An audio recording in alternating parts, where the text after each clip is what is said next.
Hello, my name is Kevin. This is Lab Group 3B, and this week we're doing Lab 9, which is the Shack Cube Interferometer.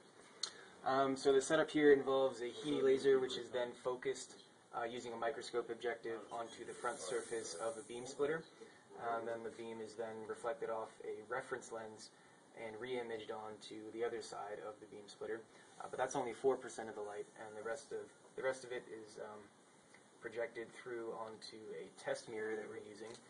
And this represents the aberration-filled wavefront that we're testing. So this wavefront is also imaged onto the same point on the other side of the beam splitter, and when the 2 point sources diverge, they form an interference pattern on the observation plane, which is what we're measuring.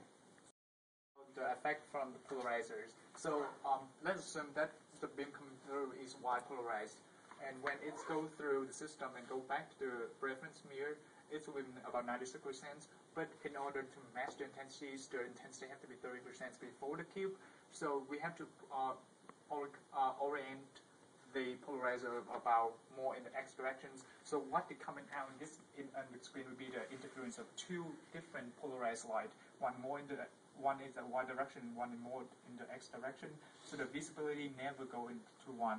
And you can see the modulation on the top and offset by the X direction polarized. So in the setup here, we ended up using a polarizer in between the Shack cube and the testing mirror, and that's because we wanted to match intensities of the reflected beam coming off the reference lens and the mirror. So we can see by looking at the interference pattern that we're pretty close to the null fringe here, and as I add some defocus, you can see those circular interference pattern coming up. And as I go back to the null fringe and go through and defocus the other way, we can again see the circular fringe pattern. Pause. Okay, so our mirror mount is actually really sensitive, but as you can see on the fringe pattern here, we were able to get a fringe pattern with just pure tilt, and then as I add some defocus to it, you can see that it starts curving off to the side, as opposed to the straight lines that you see with pure tilt. Pause.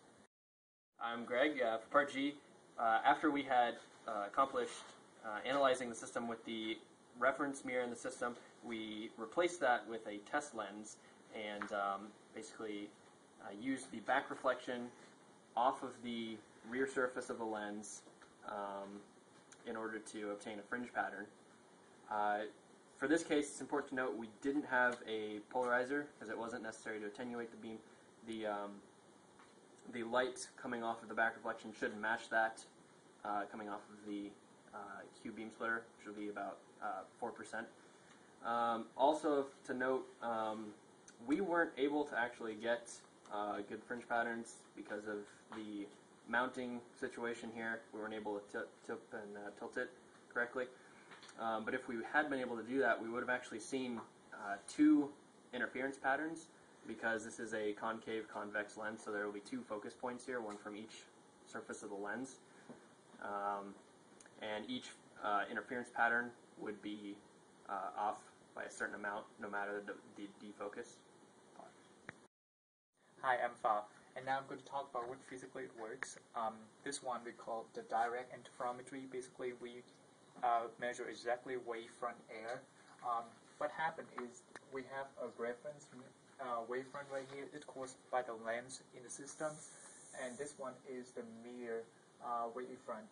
So it's aberrated.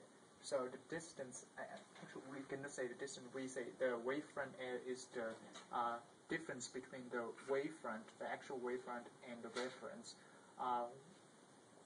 If it's m lambda, it will give you bright fringes, and m plus 1/2 lambda will give you dark fringes. And let's read a summary what happened. If you have no defocus, means you have no wavefront air, you have means no fringes. And defocus when you have multiple ring, and two when you have straight line. So what happened with defocus is we can understand like two pole source interferes. So you can see a lot of hyperboloid, and if we put a screen right here, what you're going to see is a concentric rings. I just mentioned.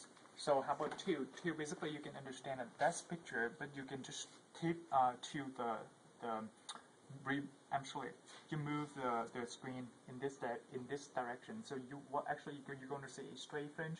But if it's too large, you start to see hyperbola. With this one, you decenter, basically decenter where you have two point source aligned like this on the cube. So you're going to see hyperboloid far away and straight fringes when they're close to the zero order. And 2 plus defocus, basically you tilt the whole picture, so you're going to see a part right here is a circle, and right here you start to see hyperboloid. But if you're really small, close to zero, what you're going to see is a small curve. Pause.